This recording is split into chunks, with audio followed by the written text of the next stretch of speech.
Es una bendición estar aquí. Y los jóvenes pastores, si van a imitar a alguien, imiten a buenos pastores. Aquí tienen a querido José Rafael Mayén, quien Dios ha usado y ha bendecido tanto y ha sido un canal de bendición para muchos, no solo aquí.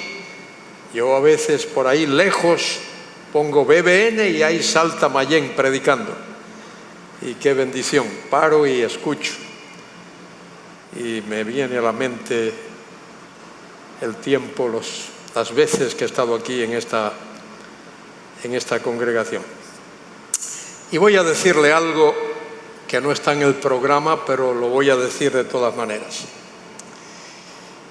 El Señor, por su gracia, me salvó cuando yo era un gallego, decimos un rapaz, un muchacho, un adolescente. Y jamás se me ocurrió que iba a hacer lo que estoy haciendo ahora y que he hecho ya por 30 años o un poquito más. En su tiempo y con la ayuda de un amigo, siendo todavía adolescente, fui a Estados Unidos, no sabía el idioma y no tenía dinero. Cuando llegué a Estados Unidos tenía $7, ese era mi capital. Cogí el autobús desde el aeropuerto, allí donde estaba, hasta la ciudad donde me esperaban y ya me gasté $1.50, así es que me quedé con $5.50. Y con eso comencé a andar.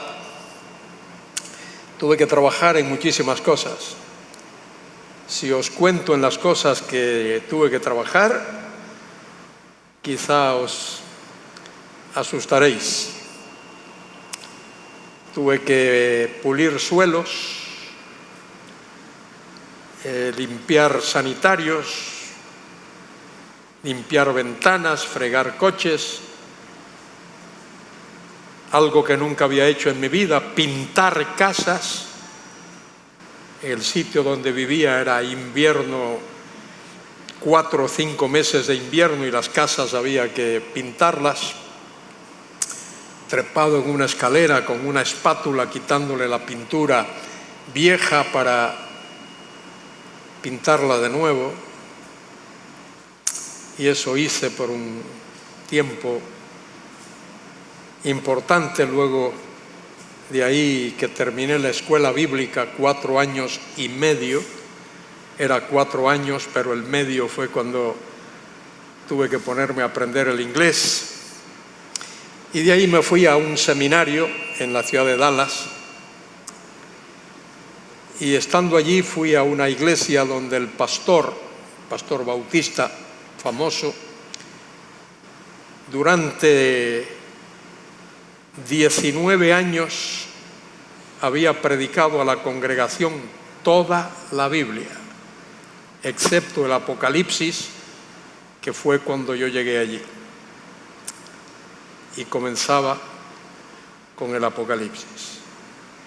Nos dijo una vez que su primer sermón fue Génesis 1:1, y de ahí siguió capítulo 1, 2, todo hasta el 50, y luego que terminó Génesis, Éxodo, Levítico, Número, Deuteronomio, y así siguió toda la Biblia, libro tras libro, capítulo tras capítulo, párrafo tras párrafo, versículo tras versículo. Y ¡qué bendición! ¡Qué bendición!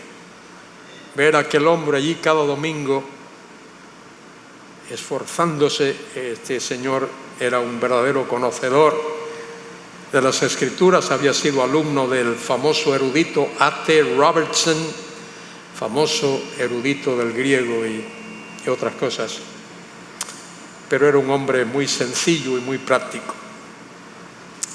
Nos enseñó muchísimas cosas. Y mira, a lo largo de los años, una de las cosas que he aprendido es que podemos esforzarnos para tener títulos y maestrías y licenciaturas y doctorados y todo eso.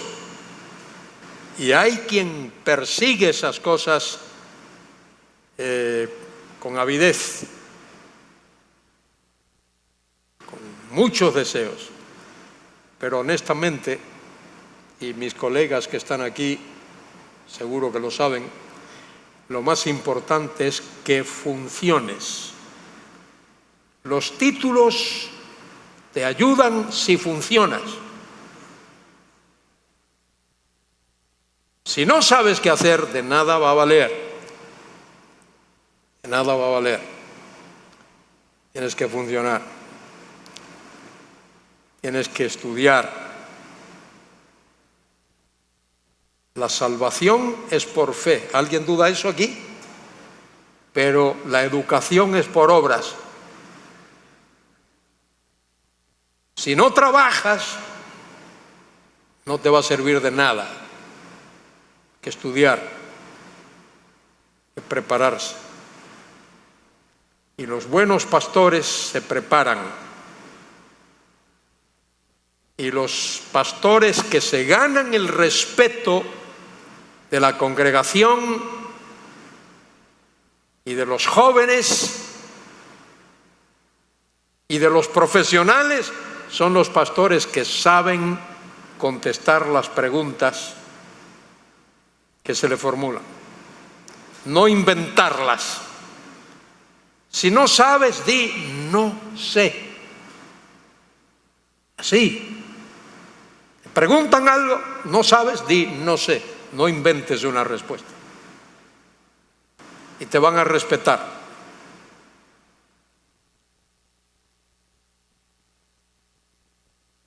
Que seas un hombre de Dios. Que por encima de todo busques la gloria de Dios.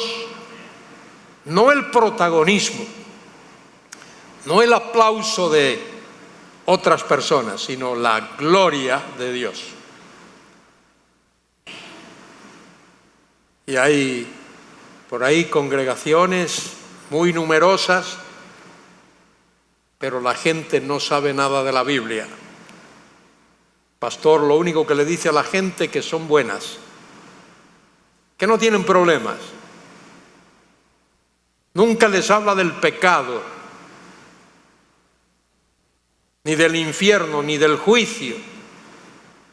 Solo le dice a la gente, sois buenos. Solo les anima para que el ego salte. El buen pastor tiene la responsabilidad de hacer lo que hizo Pablo. Allí lo dijo en Hechos 20, 28 y 29 hasta el fin. Dice, no he cesado ni de día ni de noche anunciaros todo el consejo de Dios. Y Pablo seguramente a esos hermanos allí en Éfeso y en otros sitios comenzó con la doctrina de Dios y siguió con la doctrina de las Escrituras, siguió con la doctrina de Cristo y de la salvación y todas las doctrinas bíblicas hasta llegar a las últimas cosas. Y así tenemos que hacer nosotros, si vamos a ser fieles siervos de Dios. Eso es muy importante, y espero que ese sea el anhelo vuestro y el objetivo vuestro. Yo tengo algunos compañeros que estudiaron conmigo y hoy no están en el ministerio. No están en el ministerio e invirtieron años estudiando, pero no están. Algunos están vendiendo póliza de seguros, nada malo con eso. Si eso es a lo que Dios te llamó, hazlo y hazlo bien. Pero no vayas a un sitio a ocupar el púlpito y a enseñar la palabra y a hacer, si Dios no te llamó. Si Dios no te llamó, dedícate a otra cosa. Bueno, Bien, aquí tenemos un parrafito que resume algo aquí. El contexto, el propósito y el plan de una obra deben, por lo tanto, ser estudiados juntos. Es decir, en conjunto. Cuando estudias la obra o el libro de la Biblia, estudia el contexto, estudia el propósito y estudia el plan. Libro de Hechos de los Apóstoles. Ahí tenemos el contexto de ese libro. Lucas dice al principio por qué lo escribió y la orden que el Señor dio, y eso es lo que luego desarrolla el propósito y el plan del libro. Que el Evangelio penetrase en la sociedad de aquellos tiempos. Por eso termina con el apóstol Pablo allí en la cárcel, en la prisión, y Pablo estaba preso, pero la palabra de Dios no estaba presa. Allí, soldado que se le arrimaba a Pablo, soldado que salía sabiendo qué tenía que hacer para ir al cielo. Muy importante. Lógicamente, quizá el propósito debe establecerse primero, porque el significado de las partes concretas de un hecho pueden captarse completamente solo cuando conocemos bien el propósito general y el diseño de la totalidad de la obra. Esto, como he dicho, ya podemos verlo con casi todos los libros de la Biblia. Acordaos que ningún libro de la Biblia fue escrito en un vacío. ¿Qué quiero decir con esto? Que el escritor no está dirigiéndose a nadie. Así no se escribió la Biblia. Cada escritor de la Biblia tenía en mente una audiencia, un auditorio. Moisés escribió Génesis para explicarle a los judíos quién fue el Dios que los sacó de Egipto, porque ellos no tenían la menor idea. Salieron de allí, pero no sabían. Y Moisés escribe Génesis para decirle, mire, el Dios que nos sacó de Egipto es el Dios de la creación. Creó todas las cosas. Es el Dios que creó la tierra y creó al hombre. Y formó la mujer. Y es el Dios que establece proposiciones. Él dice, esto sí y esto no. Ese Dios. Y es el Dios que juzga el pecado. Capítulos 3 y 4. Y es el Dios del diluvio. Diluvio universal. Y no solo es el Dios del diluvio, es el Dios de la Torre de Babel. Es el Dios que formó las naciones. Es el Dios que llamó a Abraham de Ur de los Caldeos. Es el Dios que formó a la nación de Israel. Ese es el Dios que nos sacó de Egipto. De manera que todos los libros de la Biblia tienen un plan, tienen un propósito. No hay un solo libro que haya sido escrito sin plan y sin propósito. Todos. El plan de un libro, además, está muy muy íntimamente relacionado con el propósito. No puede ser comprendido plenamente sin algún conocimiento del otro. Aun cuando el propósito es formalmente expresado, un análisis del plan ayudaría a hacerlo más claro. Un escritor que tiene un plan bien definido en su mente, por lo general, se apega a su plan y hace que todos sus relatos y argumentos particulares apoyen al asunto principal. Un caso que todos aquí conocen o deben conocer es el que aparece en San Juan 20, 30 y 31. ¿Os acordáis de ese pasaje? San Juan 20, 30 y 31. Fíjense qué bien. A veces el propósito de un libro no aparece al principio, sino aparece al final, como en este caso. San Juan 20, versículos 30 y 31.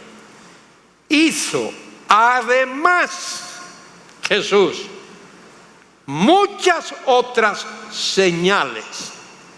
Esa es la palabra que Juan usa ahí, señales, semeian, señales. La palabra esa, señales, es como las señales del tráfico. O cuando vamos por la carretera que hay flechas indicándote por aquí no, por aquí, por acá.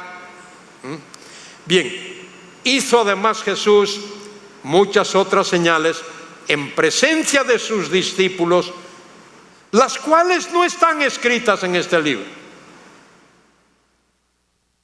Pero, ¿sabéis cuán importante es ese pero ahí?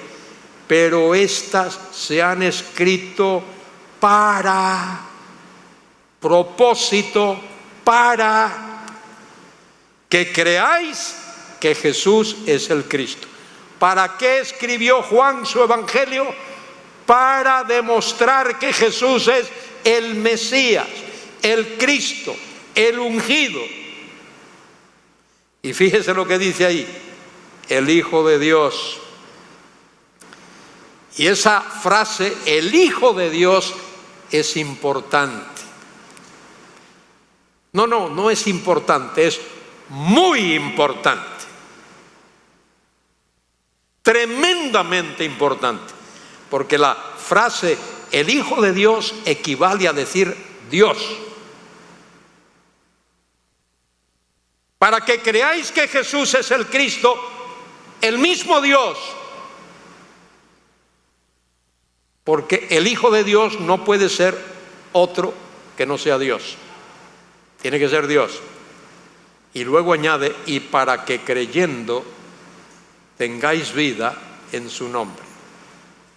Fíjese lo que dice Juan ahí, tremendo. Para que creáis que Jesús es el Cristo, el Hijo de Dios. Y para que creyendo tengáis vida en su nombre. Y ahí nombre equivale a la persona. Vida en su persona.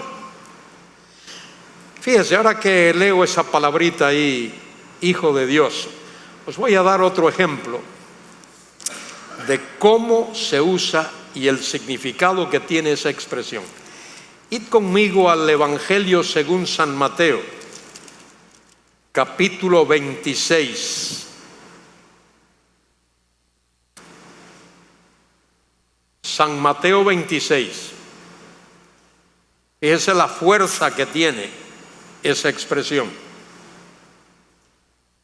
Ese es el pasaje a partir del versículo 57, cuando Jesús es juzgado delante de Caifás o por Caifás. Y dice que llevaron muchos falsos testigos para acusarle, pero no pudieron. Entonces trajeron unos falsos testigos, versículo 61. ¿Qué dijeron? Este dijo, puedo derribar el templo de Dios y en 3 días reedificarlo. Bueno, eso no es exactamente lo que Jesús dijo, pero eran falsos testigos. Ahora observe, versículo 62. Póngale atención a esto. Avive el ceso. Póngale atención. Y levantándose el sumo sacerdote, le dijo, ¿no respondes nada? ¿Qué testifican estos contra ti? Mas Jesús callaba. Entonces el sumo sacerdote le dijo, alza la mano derecha, te conjuro, como si estuviese delante de un juez en un tribunal. Te conjuro, te pongo bajo juramento. Mire, por el Dios viviente, que nos digas si eres tú el Cristo, el Hijo de Dios. Fíjese, el malvado, inicuo Caifás, sumo sacerdote, conocía la teología del Antiguo Testamento y sabía que el Cristo, el Mesías, el ungido, no podía ser menos que el Hijo de Dios, que equivale a decir Dios. Ahí está. Es exactamente lo que dice Juan, para que creáis que Jesús es el Cristo, el Hijo de Dios. ¿Dónde más aparece esa expresión? ¿Alguien se acuerda? Muy bien, mientras lo pensáis, allí en Mateo 16, cuando Jesús le dice a Pedro, dice a los, ¿y vosotros quién decís que soy? Pedro dice, tú eres el Cristo, el Hijo del Dios viviente. ¿Y qué le dijo Jesús a Pedro?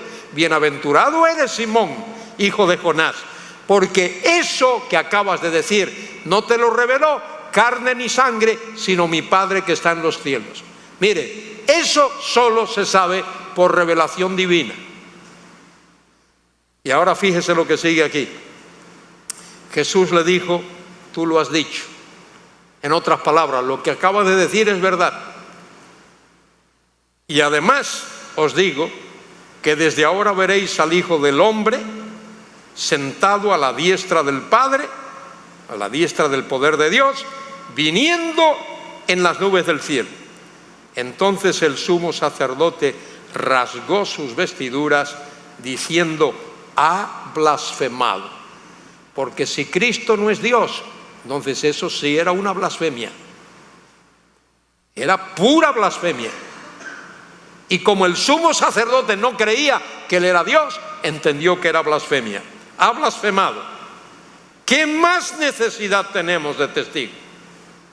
He aquí ahora mismo habéis oído su blasfemia. Entonces eso que Juan dice allí en el capítulo 20, versos 30 y 31 es sumamente importante, es importantísimo. Declara el propósito por el cual él escribió su evangelio. Otro ejemplo más de esto, mire, 1 Timoteo capítulo 3.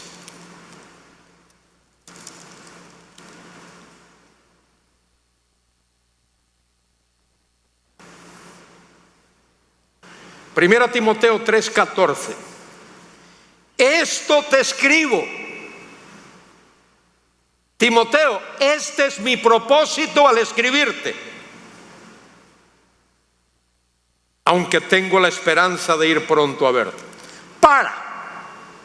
Ahí está el propósito, para que si tardo sepas cómo debes conducirte en la casa de Dios, que es la iglesia de Dios, del Dios viviente, columna y baluarte de la verdad.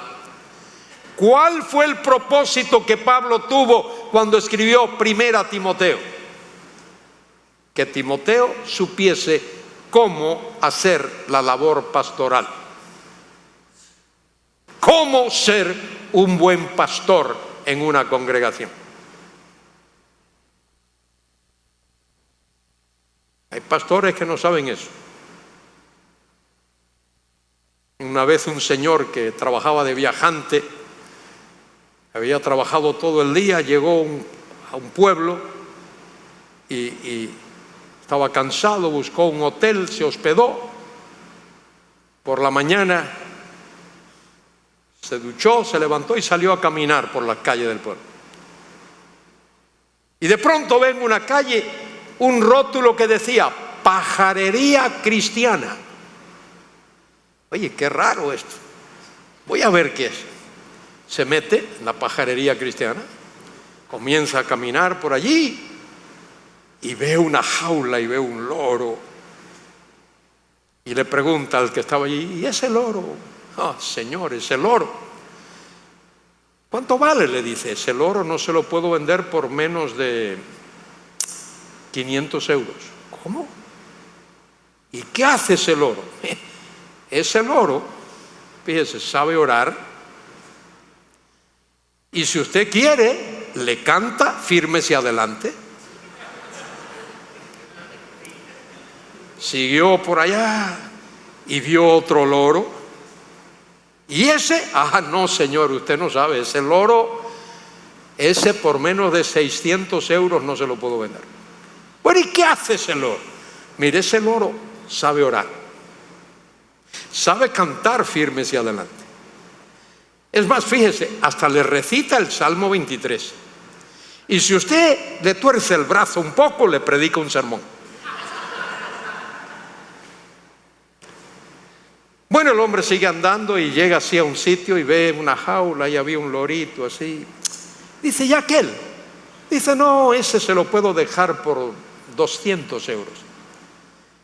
¿Y ese qué hace? ¿Qué sabe hacer? Dice, ese no hace nada, pero todos lo llaman pastor.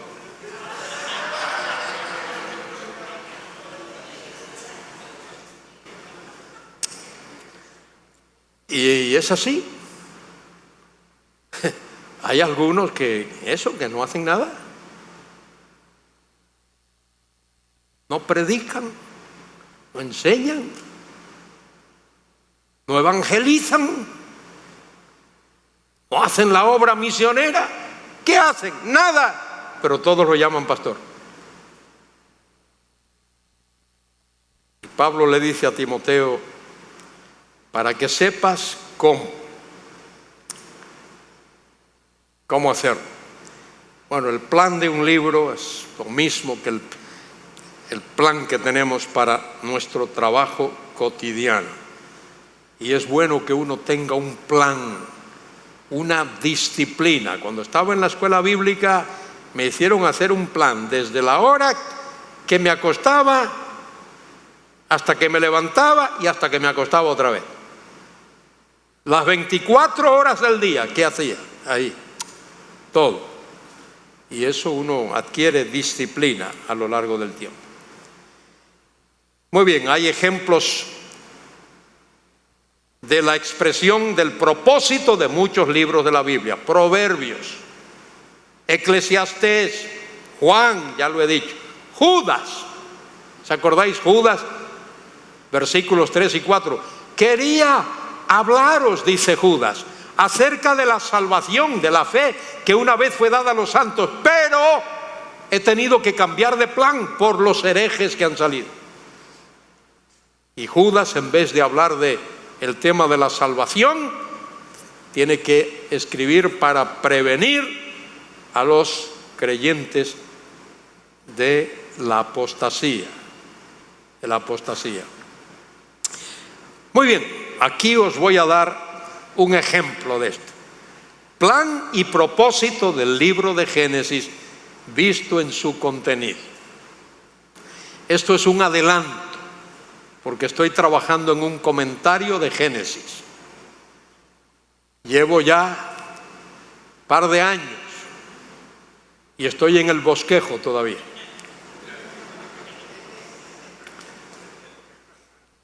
Y en la bibliografía.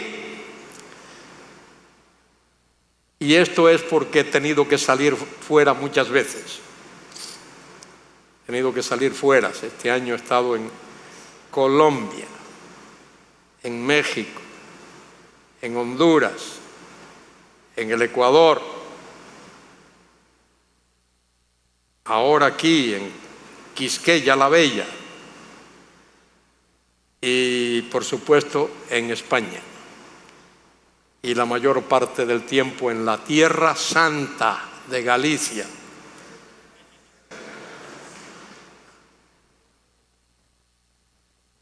Pero os voy a dar un pequeño atisbo de esto. El libro de Génesis contiene 10 secciones. A veces no nos damos cuenta de eso. Hasta que no sepas de qué trata un libro, hasta que no lo desmenuces y estudies cada párrafo de ese libro, no comiences a enseñarlo ni a predicar. Es importante que primero lo estudies tú, que venga a formar parte de tu mente, de tu sistema, que pase a través de ti y luego a través de ti a los oyentes, a tu auditorio, a las personas que tiene delante. Cada una de las secciones del libro de Génesis comienza con: estas son las generaciones. A veces es: estos son los orígenes. ¿Y por qué aparece en un sitio generaciones y en otra orígenes? Por los traductores, que han traducido la misma palabra, que es la palabrita hebrea toledoth, de dos maneras diferentes. Esas 10 secciones de las generaciones van precedidas e introducidas por el registro de la creación. Capítulo 1:1 al 2:3 del Génesis, ahí hay un registro de la creación. La palabra, las Escrituras, comienza con esa tremenda expresión: en el principio creó Dios los cielos y la tierra. Dios es el único que puede crear. El hombre puede descubrir lo que Dios ha creado, pero el hombre no puede crear. Solo Dios puede crear. Y esa creación de Dios fue sobrenatural, milagrosa. ¿Dónde dice eso en la Biblia?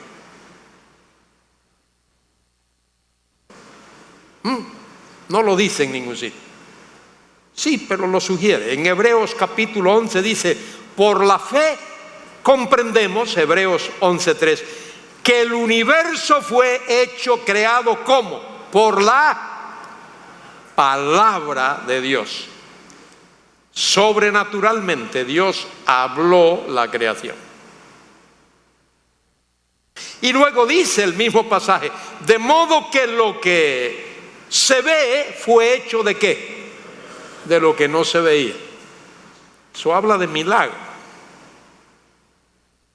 El mundo científico, todos los que fuimos a la universidad y los que están pasando por ella ahora, les enseñan que el universo es producto ¿de qué?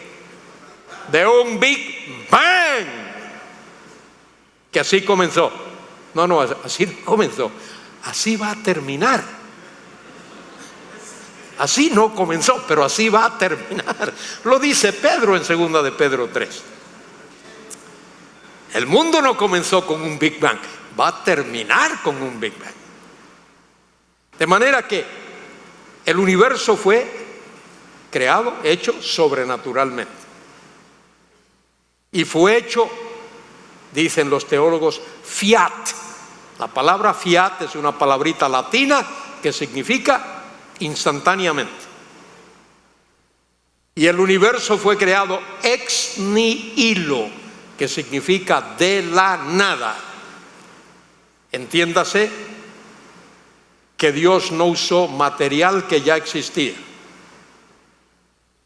Dios creó el universo sin usar material que ya existía. Antes de que Dios creara el universo, solo Él existía. Nada más.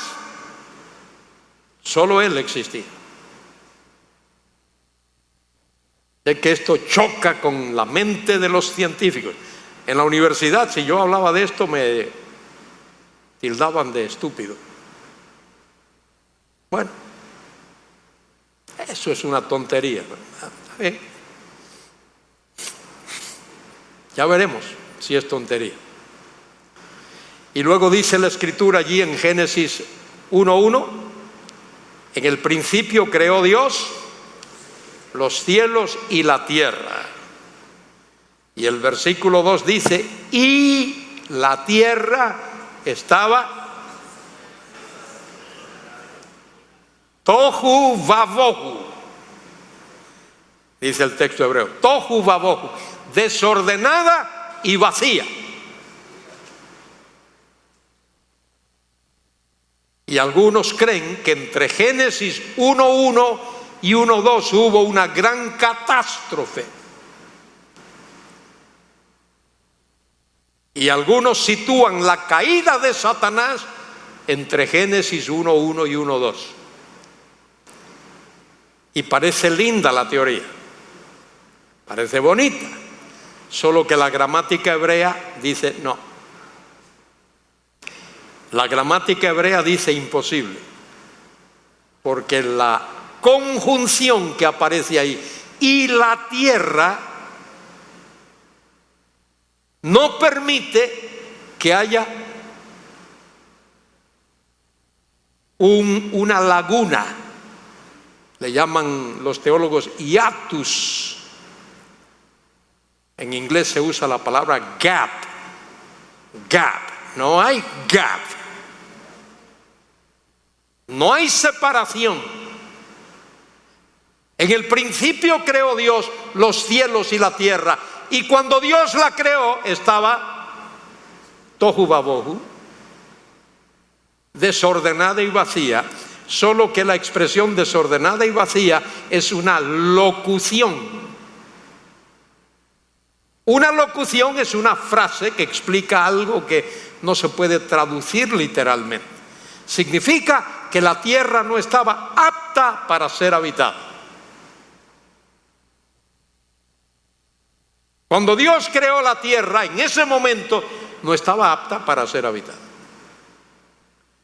Todos aquellos que hemos alquilado una vivienda o comprado una vivienda, sabemos algo de eso. Cuando compras una casa, en el momento de comprarla o de alquilarla, no está apta para ser habitada. Tienes que hacer muchas cosas. A veces hay que pintar, hay que colgar adornos, hay que llamar a la empresa del agua, a la empresa de la electricidad, la empresa del gas. Yo no sé si aquí en República Dominicana se puede llamar la empresa de electricidad, no sé si te dan electricidad o no, porque he estado aquí muchas veces en oscuridad, densa oscuridad. Yo creo que ha cambiado la cosa. Eso era antes. Bueno, ya lo veré, que voy a estar aquí esta semana, ya lo veré. Bueno, pero hay que preparar una casa para ser habitada. Y así, cuando Dios creó la tierra no estaba apta para ser habitada. ¿Estaba qué? ¿Cuáles son las dos palabras? Desordenada y vacía. ¿Y qué dijo Dios? Voy a ordenar lo que está desordenado. Bien, Señor, gracias. ¿Qué más vas a hacer? Voy a llenar lo que está vacío. Y mira lo que Dios hace, llenar lo que está vacío. En 5 días Dios llenó lo que estaba vacío y ordenó lo que estaba desordenado, porque en el 6º día Él iba a poner en la tierra aquel ser que es corona de su creación, que llamamos el hombre, Adán, y después su mujer, Eva, para que formasen un matrimonio que Dios mismo unió, tal como Dios quiere que se haga, un hombre y una mujer, no un hombre y varias mujeres, y mucho menos no una mujer y varios hombres. Y es un hombre y una mujer, no es un hombre y un hombre o una mujer y una mujer. Eso es abominación absoluta contra Dios. Y está totalmente fuera de lo que Dios marca y enseña y señala y enseña en su palabra. Y lo dice así la Biblia, allí en Romanos capítulo 1. El homosexualismo y el lesbianismo es una abominación. Es un desvío de lo que Dios quiere en su palabra. Bueno, eso es aparte ya. Muy bien, dice allí en Génesis capítulo 2 y versículo 3, y bendijo Dios el día séptimo y lo santificó, porque en él reposó de toda su obra que había hecho en la creación. Dios creó y luego Dios reposó, terminó su creación. Y ese es el patrón que vemos en la Escritura. Muy bien, cada una de esas secciones va precedida de ese registro de la creación.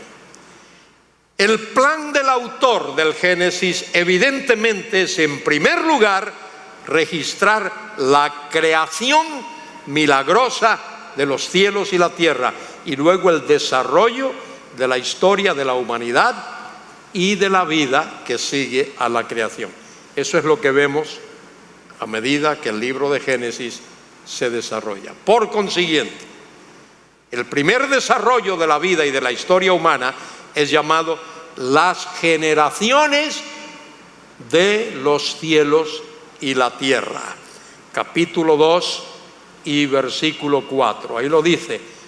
Estos son los orígenes. Y ahí está la palabrita, Toledoth, orígenes de los cielos y la tierra, cuando fueron creados el día en que Jehová, Dios, hizo la tierra y los cielos. Y la Biblia no pone en dudas eso. Es interesante observar una cosa.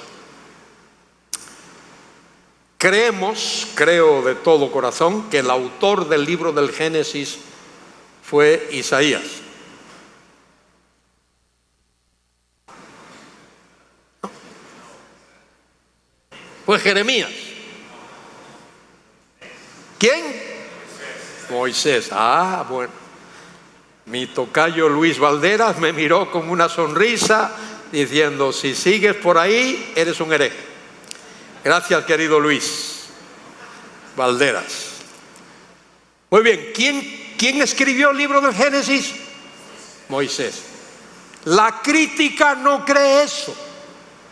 La alta crítica no cree eso. La alta crítica cree que hubo un montón de documentos que circulaban y luego alguien, más adelante, ya para los tiempos de Esdras, recogió esos documentos y constituyó uno solo. Y ahí tenemos lo que llamamos el Pentateuco. Pero nosotros no creemos eso. Creemos que Moisés escribió Génesis y el Éxodo, y Levítico, y Números, y Deuteronomio. Y en el Nuevo Testamento eso se confirma. Muchos sitios cuando se cita Génesis dice Moisés. Cristo en Mateo 19 lo dice. Moisés escribió esto. Y otras citas. De manera que creemos que Moisés fue el autor. Pero lo que estoy diciendo es para decir lo siguiente. ¿Dónde nació Moisés? En Quisqueya. Era quisqueyano Moisés. Doctor, ¿dónde nació? Egipto. Y Egipto era una nación monoteísta. Allí se adoraba a Dios. ¿Cómo? Era, ¿qué? Politeísta. Se adoraban muchos dioses. ¿Quién era el Dios en Egipto? ¿Quién era Dios? Uno era el faraón, era un dios. El Nilo era Dios. El buey, el becerro era Dios. La rana era Dios, el escarabajo era Dios, el sol era Dios, la luna era Dios. La tierra era Dios. ¿Veis por qué Dios juzgó todo eso? Dios juzgó. El sol es Dios, lo voy a apagar. La luna, o sea, el Nilo es Dios, lo voy a volver sangre. Las ranas es Dios, los voy a poner hasta que os salga por las orejas. La tierra es Dios, pues mire, ahí va a estar, que os va a cegar. Y lo que Dios está diciendo ahí, de una manera u otra, es: no juguéis conmigo. No juguéis conmigo. Hubo un faraón en Egipto, paréntesis, que quiso establecer el monoteísmo en Egipto. ¿Sabéis? ¿Sabéis cómo se llamaba ese faraón? Se llamaba Akhnatón, porque Atón es la palabra egipcia que significa sol.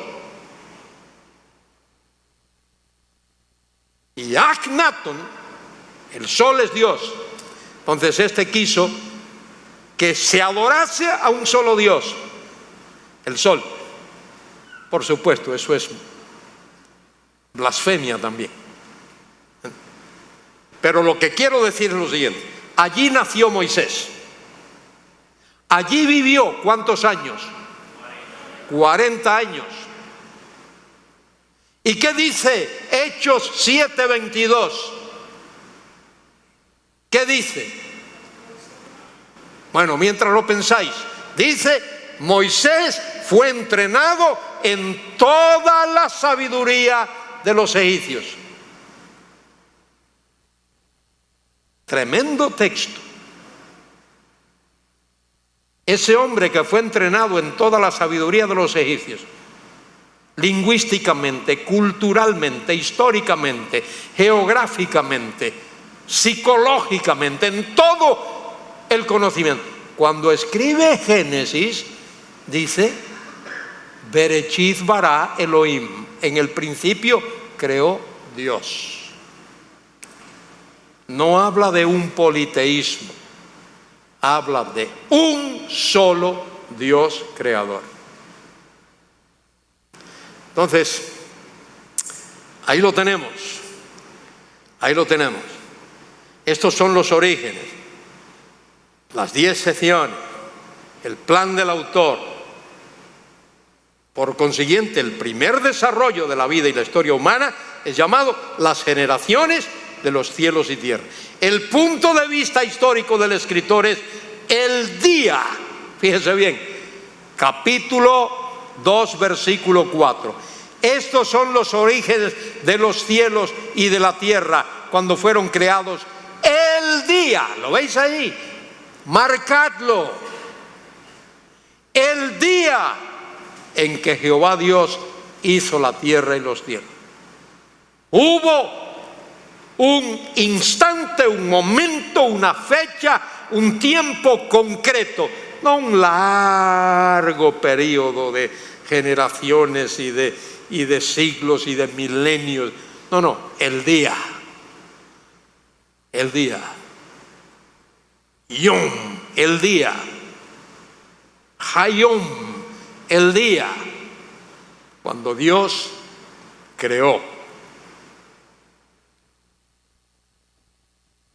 Y ese es el comienzo de las generaciones, el día cuando el hombre fue formado del polvo de la tierra y el soplo de vida procedente del Creador fue transmitido al hombre. Dios sopló, dice el texto, el ruaj, el soplo, el espíritu de vida, y el hombre fue un ser viviente, un ser viviente.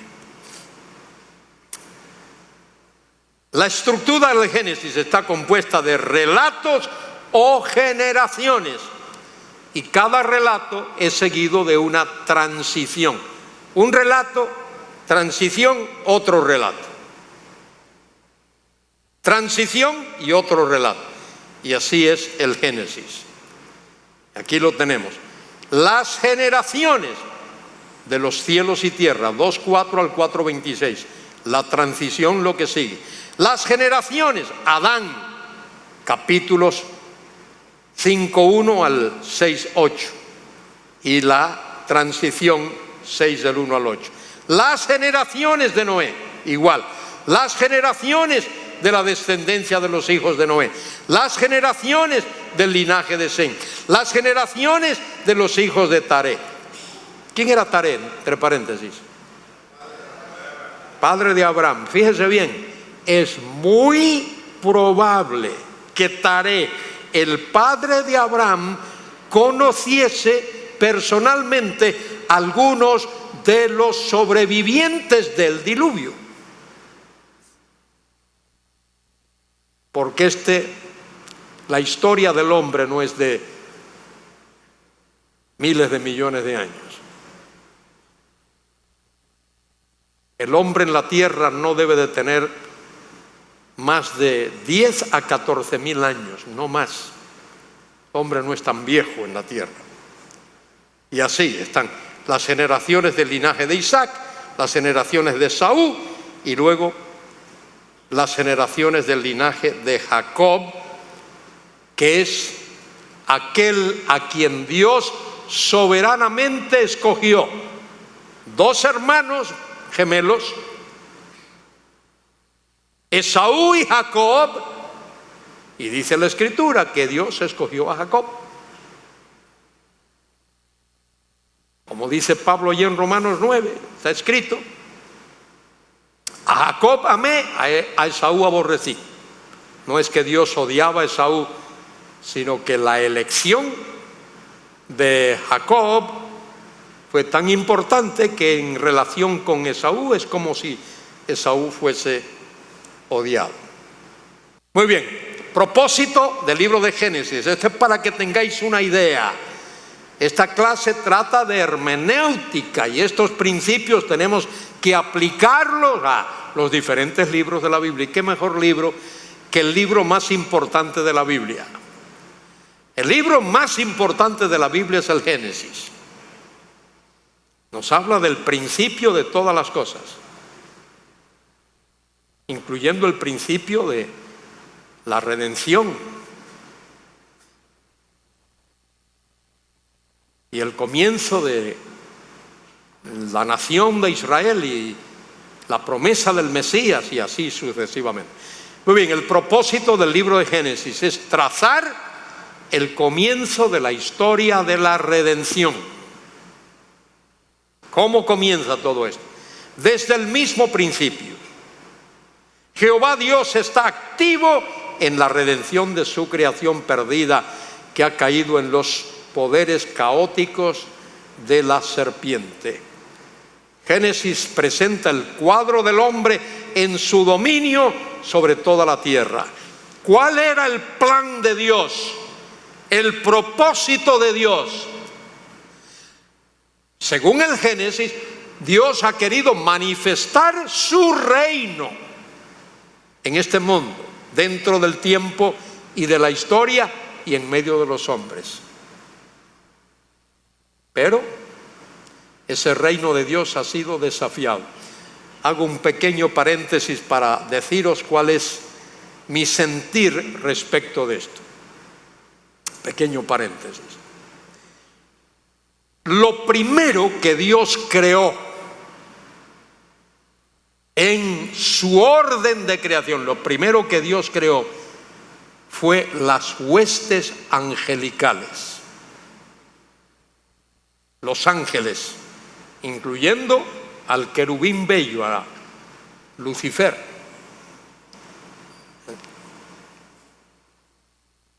Pero a esas huestes angelicales, para ellos Dios creó las esferas celestes. Creo que Pablo dice algo de eso allí por la epístola a los Efesios, ¿no? No tenemos lucha contra carne y sangre, sino contra principados y potestades, contra seres espirituales, ¿dónde? en las esferas. Esa es la esfera. Y eso lo creó Dios para las huestes angelicales. Y luego Dios crea la tierra y al hombre, la tierra para el hombre. Dios crea la tierra y el hombre para que habite la tierra. Pero ¿qué ocurre? Lucifer invade la esfera que no era suya. Por eso aparece en el huerto del Edén en la forma, la figura de la serpiente. Y desde ahí ya sabéis el resto de la historia. Un periodista americano llamado Paul Harvey, creyente, y tenía un programa y él todas las tardes leía un comentario y el comentario se llamaba El resto de la historia, The Rest of the Story, porque él te daba algo y luego algo adicional que era el resto de la historia. Bueno, vosotros conocéis el resto de la historia. Génesis presenta el cuadro del hombre en su dominio sobre toda la tierra. Eso fue lo que Dios quiso hacer con el hombre. Que el hombre fuese el mayordomo de Dios en la tierra. El oikonomos, el mayordomo de Dios, el representante de Dios en la tierra. Ese es el propósito de Dios. Pero ¿qué pasó? El hombre, entre paréntesis, haciendo uso de eso que la gente llama por ahí libre albedrío, usó su albedrío para desobedecer a Dios y para rebelarse contra Dios.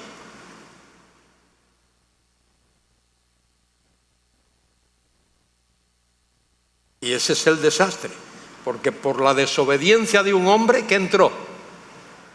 El pecado, y por el pecado, y la muerte pasó ¿a cuántos? A todos los hombres, por cuanto todos, ¿qué? Pecaron. ¿Hay algún hombre en este mundo que no haya pecado? Dios no lo conoce. Y mira que Dios lo sabe todo, ¿eh? ¿Lo sabe todo o no lo sabe todo? Pero Dios no conoce a nadie que nunca haya pecado. Hay una cosa que Dios no sabe. Esa, Dios no sabe de un hombre que nunca haya pecado. ¿Hay alguna otra cosa que Dios no sabe? Bueno, sí, Dios no sabe de otro camino de salvación que no sea Cristo. ¿Habrá alguna otra cosa? Pues sí, mire, Dios no conoce de nadie que haya sido salvo después de la muerte. Fíjese, y Dios lo sabe todo. Absolutamente todo, todo, todo. Muy bien, las narraciones registradas en Génesis trazan la preparación de Dios para la salvación del hombre y el establecimiento de su reino. Ahora, debo decir esto: el plan de Dios sobre este mundo, el universo, no es solo salvífico, no es solo soteriológico, que significa salvación. El plan de Dios es más amplio. El plan de Dios es doxológico, que todo redunde para su gloria. La salvación de los que han de ser salvos es para la gloria de Dios. La condenación de los que han de ser condenados es para la gloria de Dios. La derrota de Satanás y sus ángeles es para la gloria de Dios. Y la victoria del Rey de Reyes es para la gloria de Dios. Todo es para la gloria de Dios.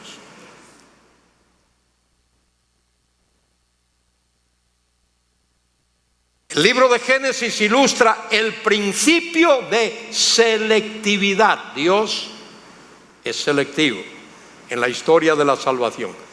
Las narraciones son escogidas no simplemente por su interés histórico, sino porque son cruciales en su relación del trato de Dios con el hombre. El Génesis no nos dice todo. Allí solo está lo que hace falta. Hay muchas otras cosas que no están. ¿Por qué? Porque no son necesarias para nosotros. Tales tratos divinos son trazados a través de personas seleccionadas que representan la línea o el linaje escogido. En ese intento, el libro se divide en dos partes principales. ¿Cuáles son? La historia primitiva de la humanidad, 1:1 al 11:26, y la historia vital de los patriarcas en la línea escogida del pacto, 11:27 al 50:26. Esas son las dos grandes divisiones del libro del Génesis. La primera establece el fundamento de la segunda. Resumo. El gran diseño del libro del Génesis, evidentemente, fue registrar el comienzo y el desarrollo de la vida humana y de la historia de la salvación. Cada relato del Génesis pone de manifiesto las manos y la presencia del Creador, su plan perfecto, su desarrollo bajo su absoluta soberanía, su objeto final, el establecimiento de su reino en la tierra. Teniendo en mente el propósito y la estructura del libro, se puede ver su unidad. También puede verse que cada sección y cada subdivisión del libro apoyan el diseño lógico y una relación con la obra total. Entonces, yo recomiendo a todos, pero particularmente a los pastores, en primer lugar, recomiendo que prediquen la Biblia, que no la hagan en trocitos. Eso no edifica mucho. Yo lo he intentado a veces para ver y la gente no se edifica mucho. Coge un libro de la Biblia y predícalo de principio a fin. En la congregación de la cual formo parte, he predicado sobre este libro de Génesis, Romanos, Santiago, Daniel, Filipenses, Hechos. Ahora estoy en Primera de Pedro y Segunda de Pedro. Uno lo enseño en la escuela dominical y otro los miércoles que tenemos el estudio bíblico. Coge un libro y enséñalo de principio a fin. Ahora, cuando comiences a enseñar el libro, recuérdate que hay ciertos puntos de partida.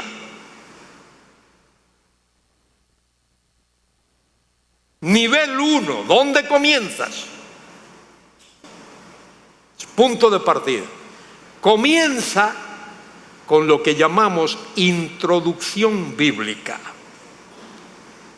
Introducción bíblica es lo que dice quién escribió el libro, a quién lo escribió, cuándo se lo escribió, por qué lo escribió, la situación, el ambiente, el Sitzenleben, dicen los alemanes. Ahí donde está la cosa, en el sitio, en el lugar. Familiarízate con el idioma, con el vocabulario. No todos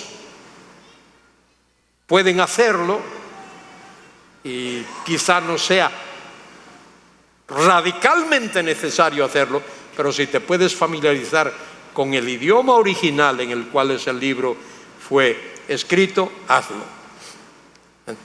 En ese primer nivel, introducción bíblica, el idioma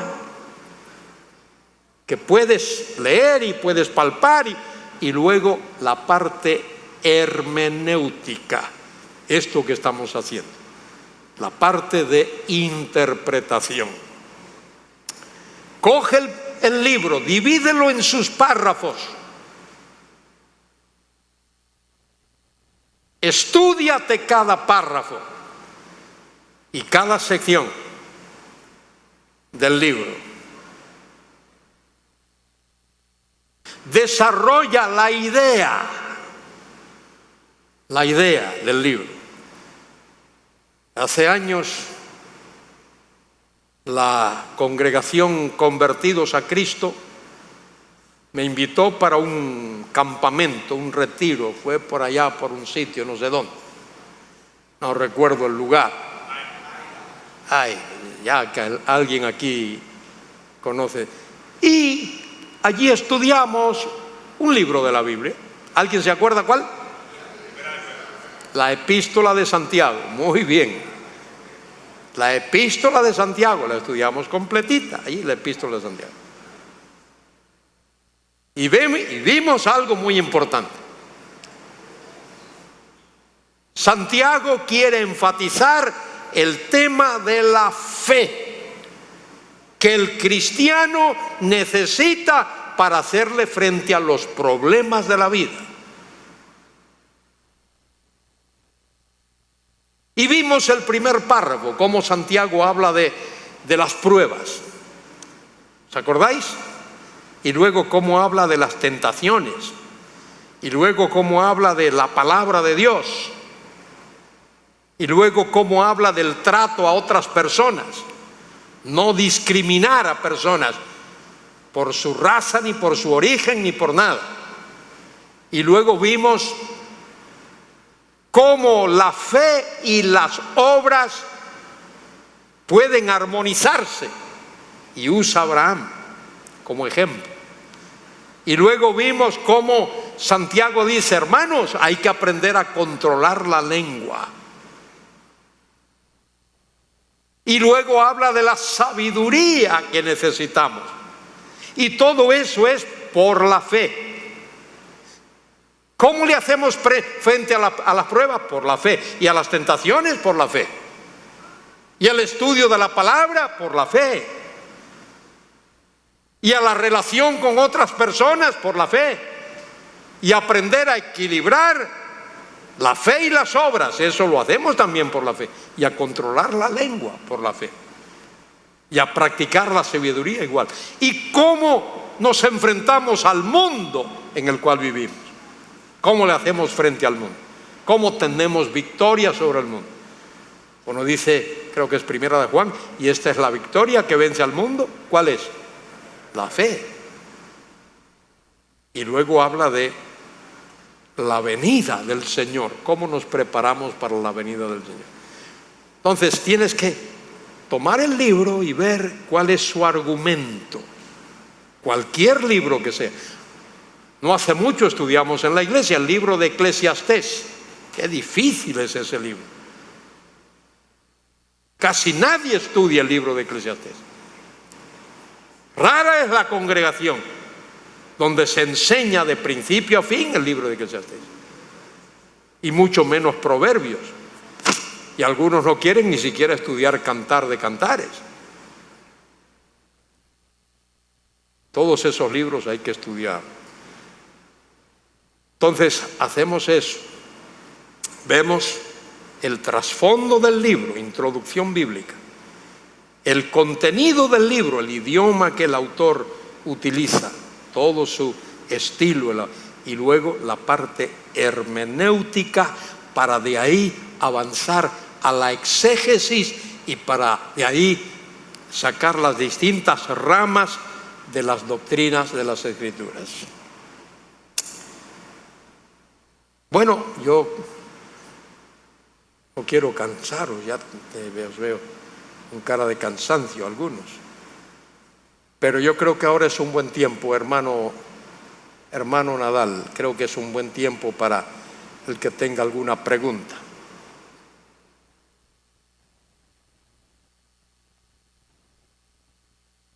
Muy bien, hay aquí una y otra por aquí. Algo que me llamó la atención de algo que usted mencionó fue que el hombre en la tierra tiene alrededor o no más mencionó de 14.000 años. Según el relato bíblico, lo que vemos en la palabra de Dios, posiblemente la historia que se narra en la Escritura no tenga más o narre un lapso de tiempo de 6.000 como mucho. Entonces, sí, lo que pasa es que, como dije, la Biblia no lo relata todo. No hay una secuencia de las genealogías. Entonces hay espacios, porque dije que en la Biblia solo se menciona lo que es importante para el relato. Dice, por ejemplo, en el capítulo 5 que Adán y Eva tuvieron hijos e hijas, pero solo se menciona Caín, Abel y Set. No se menciona a nadie más.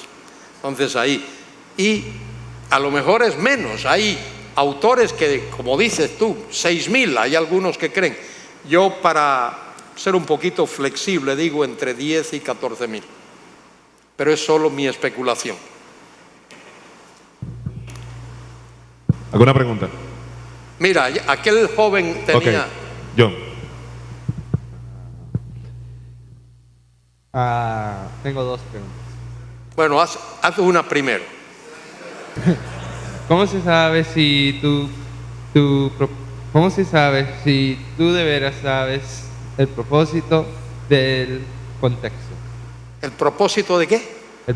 Del contexto. Del libro. Del libro. Sería como conocer el propósito del libro. Leyéndolo.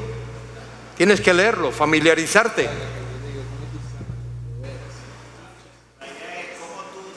La pregunta es, ¿cómo uno puede estar seguro que tiene el propósito real del autor? Y bueno, no uno que uno se imagina. Por ejemplo, en el caso de Juan no hay problemas. Juan te dice por qué escribió 20, 30 y 31. En el caso de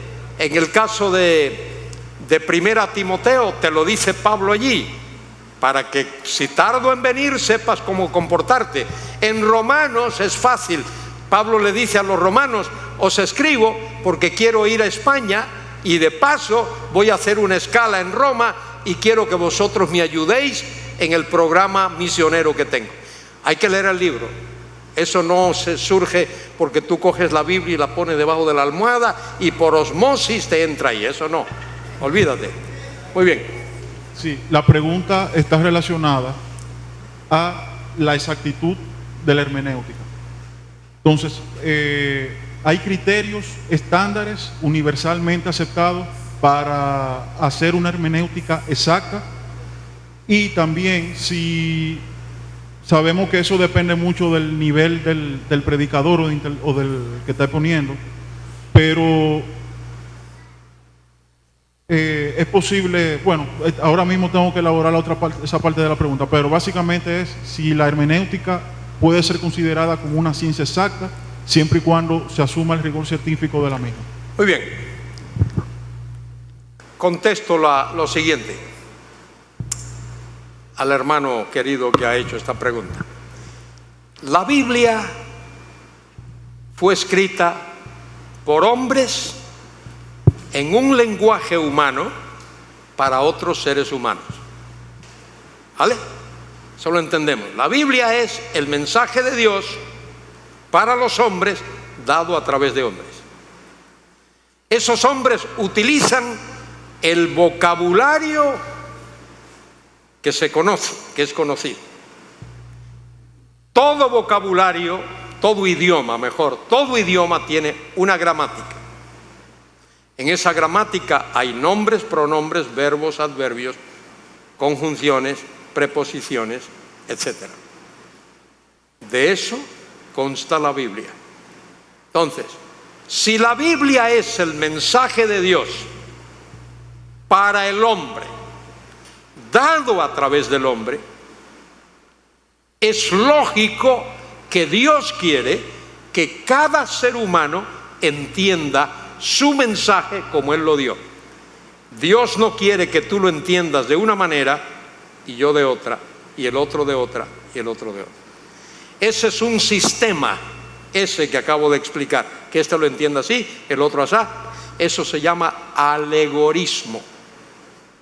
Y ese no es un buen sistema para interpretar la Biblia, porque en el alegorismo hay tantas interpretaciones como intérpretes.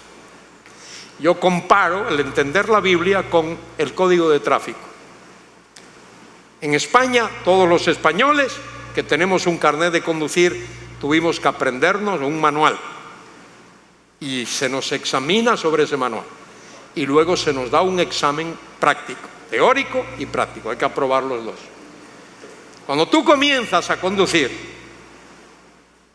si tú haces algo que no es correcto y el guardia, el policía te para, en España no lo puedes sobornar, no le puedes dar 10 euros, ni 15 euros, ni 20 euros. No te atrevas. Si es honesto, te va a arrestar. Entonces, él te va a decir, mire, usted transgredió este código, esta ley de tráfico. Ahora, ¿a alguno se le ocurriría decirle al guardia, señor guardia, ¿sabe una cosa? Así lo interpreta usted, pero yo no, yo lo interpreto de esta otra manera. Ahí cuando está el semáforo, rojo, ámbar y verde, yo cuando lo veo rojo, para mí es seguir. ¿A alguien se le ocurriría eso? No. Se le ocurriría, pero no es lo que debe hacer. El código es igual para todos. Así es la Biblia. Lo que pasa es que, como dice Pedro, hay algunos que tuercen las Escrituras. En tiempos de Pablo hubo algunos que hicieron eso. Un tal Himeneo y Fileto. Y otro era Himeneo y Alejandro, que enseñaban que la resurrección ya era. Y Pablo los entregó a Satanás para que aprendiesen a no blasfemar. Entonces, alguien podría intentar hacer eso, pero Dios quiere que su mensaje sea entendido por todos igual. Porque Dios quiere que su mensaje sea claramente entendido. Es como cuando tú recibes una carta, un telegrama. El que te lo envía quieres que tú lo entiendas por su contenido. Y Dios no ha escrito en clave secreta. Muy bien, ¿alguna otra pregunta? Por aquí. Doctor Carballoso, usted hace mucho énfasis de estudiar la Biblia por párrafo. Sí. Si nos puede dar una pista de cómo yo descubrir cuándo, comenzando un capítulo hasta, qué sé yo, a mitad de capítulo, aquí hay un párrafo y hay otro párrafo y así, porque sí, eso es. Hay una versión como las Américas que me da una señal, pero no todas me dan esa señal de cuándo hay un párrafo y cuándo comenzar otro párrafo. Eso es verdad. Hay algunas versiones que están bien divididas. Creo que la Biblia a las Américas me parece que te muestra dónde está el párrafo. Yo lo que hago es hacer mi propia división. Le pongo una pequeña P. Sí, por eso te digo que no es fácil. Teniendo una Biblia que esté dividida en párrafos. A veces, en la Reina Valera no se nos da claramente la división. Y es una lástima. Hay que preguntar, o hay que ir a una Biblia que esté dividida, o comprarte un Nuevo Testamento griego donde ya el párrafo está dividido. Pero es verdad, estoy de acuerdo contigo, hermano Toribio. De acuerdo, no es fácil. Bien, ¿alguna otra? Sí, hermano, ¿cuáles piensa usted que son las principales amenazas en cuanto a interpretación se refiere que enfrenta la iglesia de hoy día? ¿Cuál es una de las principales amenazas? Yo creo que esta es importante. Descontextualizar la Biblia. Quitarla de su ambiente, de su contexto. No hace mucho leí un libro que escribió un alumno mío, queridísimo, lo cortés no quita lo valiente, en el cual impugna a algunos autores, como por ejemplo en mi caso, que escribo un comentario sobre el Apocalipsis. Y este querido alumno acusa a autores como yo y como otros que hablamos del Apocalipsis como acontecimientos futuros, que estamos futurizando demasiado ciertas cosas. Bueno, pero es que el Apocalipsis, cuando tú comienzas a leerlo, habla de las palabras, de las profecías de este libro. Entonces el Apocalipsis es una profecía. Así como hubo un comienzo, hemos visto en Génesis, Dios dice que va a haber un final. Ahora, lo que este querido amigo y hermano, que es una gran persona, quiere es que interpretemos lo que dice el Apocalipsis a la luz de lo que está ocurriendo allá afuera. Yo leí una tesis de licenciatura escrita por alguien para un seminario en Hispanoamérica y toma el capítulo 13 del Apocalipsis, que habla, como sabes, de la bestia. Y dice, la bestia es los Estados Unidos de América. Bueno, esa es una desgracia, ese tipo de interpretación. Así no se interpreta. En el estudio de la Biblia hay lo que llamamos observaciones, plural. Eso lo he enseñado aquí alguna vez, aquí en esta iglesia. Hay otra cosa que se llama aplicaciones, plural. Observaciones, muchas. Aplicaciones, muchas. Interpretación, una sola. Y eso es lo que pasa a veces. A veces hay un desconocimiento de la ciencia y del arte de la hermenéutica. Interpretar un libro de la Biblia es descubrir, desentrañar qué es lo que el autor original quiso decir con lo que dijo, cuando lo dijo y a quién se lo dijo. Y eso es lo que a veces no se hace. ¿No es así, hermano Cruz? Así es. Muy bien, creo que había otra preguntita por aquí. Aquí tengo a John con otra pregunta. Sí. ¿En qué orden debería explicar el contexto, el propósito o el plan, uno de esos, para un crítico? A ver, tradúceme ahí, hermano. A un crítico, a una persona con la que yo esté hablando, ¿qué le explico primero? ¿El propósito, el plan, el contexto, con relación a un libro? Como dije, las tres cosas hay que tomarlas en conjunto. Las tres cosas. Tienes que tomarlo en conjunto. A veces es bueno tomar el propósito y partiendo del propósito muestras el plan dentro del contexto. Depende de la situación y depende del libro que estés estudiando. Para los que no sabemos griego, a veces tenemos falta de confianza cuando estamos leyendo la Biblia para entenderla. Entonces, la pregunta está relacionada a cuál de las versiones que tenemos ahora es la más herética desde el punto de vista suyo. Sí, yo creo que todas las versiones tienen sus virtudes y sus defectos. Todas tienen sus virtudes y sus defectos.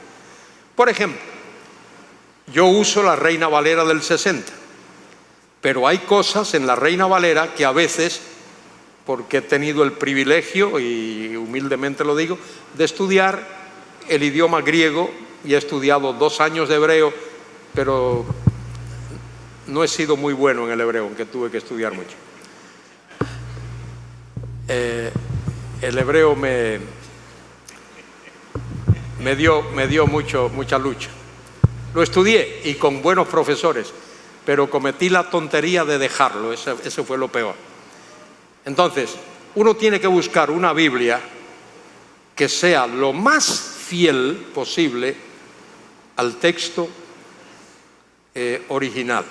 Como sabemos, no tenemos la autógrafa, tenemos copias y todo eso, entonces a los originales. Yo uso el texto crítico del Nuevo Testamento, no uso el Textus Receptus, creo que es un texto que fue suavizado, entonces uso el texto crítico. Lo que te recomiendo es que no te ancles en una sola traducción de la Biblia. Que uses la Reina Valera del 60 está bien, las Américas también. Mira, hay una versión católica, la versión latinoamericana creo que se llama, que es muy buena. Y hay otra que yo uso que se llama la Sagrada Biblia, de dos eruditos católicos, Burgos, Canteras e Iglesias González. Muy buena. Obvias los apócrifos, pero lo que tienes ahí es muy bueno como traducción. Sí, hermano Cruz. Y que alguien joven, si tiene tal interés en entender, en perder ese miedo a la escritura, que se baje a estudiar griego, porque hay libros que te enseñan solo. Así es. Y en 5 años, si tienes 30, en 5 años tendrás 35 y sabrás griego. No, y hay algunos inteligentísimos que en 2 años pueden estudiarlo.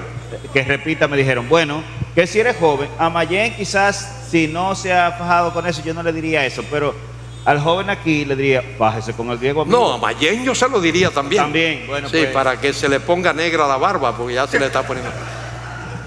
Lo que vamos a la otra pregunta que está allá atrás, una notita, el doctor Ramesh Richards dice, sin menospreciar obviamente la importancia de estudiar los idiomas, como se decía, él dice que si usted conoce bien el español, usted puede hacer una buena exégesis sin conocer los idiomas originales, porque el problema es que a veces no nos detenemos en los para, los porque, ese tipo de cosas. Hay que saber. Si usted conoce bien su idioma, usted puede hacer una buena exégesis. Así es, hay que conocer bien tu propio idioma.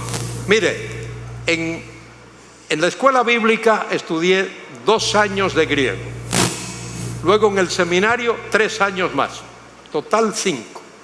Pero lo que más me ayudó fue que cuando fui a eso, sabía la gramática castellana mejor que ahora.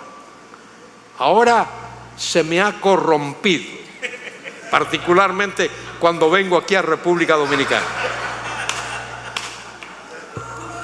Cuando los dominicanos me saludan, ¿cómo tú estás?